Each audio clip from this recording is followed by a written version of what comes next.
teenage wedding and the old folks wished him well.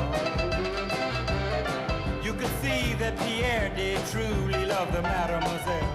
C'est d'actualité au moment où Donald Trump va devenir président des États-Unis. Le musée expose les voitures présidentielles avec peut-être la plus célèbre d'entre elles, cette Lincoln de 1961 dans laquelle se trouvait le président Kennedy lorsqu'il a été assassiné en 1963. C'était à Dallas. En 64, cette voiture qui était à l'époque découvrable a été complètement reconditionnée. On a changé la peinture. De bleu marine, on est passé à noir. On a changé également le moteur. Et ensuite, ce qu'on ne sait pas toujours, c'est que cette voiture a servi aux autres présidents américains jusqu'au milieu des années 70. Et puis, elle a été remplacée par une autre Lincoln qu'on va aller voir.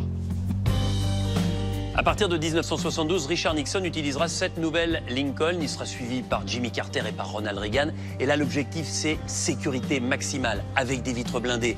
Il n'est plus question de toit découvrable. On a un toit en dur avec, certes, un petit toit ouvrant pour saluer la foule et puis des systèmes de sécurité pour protéger le président. On a presque l'impression de se retrouver dans James Bond. Regardez ici ce pare-choc escamotable qui sert de marchepied aux agents des services secrets chargés de la protection du président. Ils se tiennent ici, même à vitesse relativement élevée, à l'aide de cet arceau.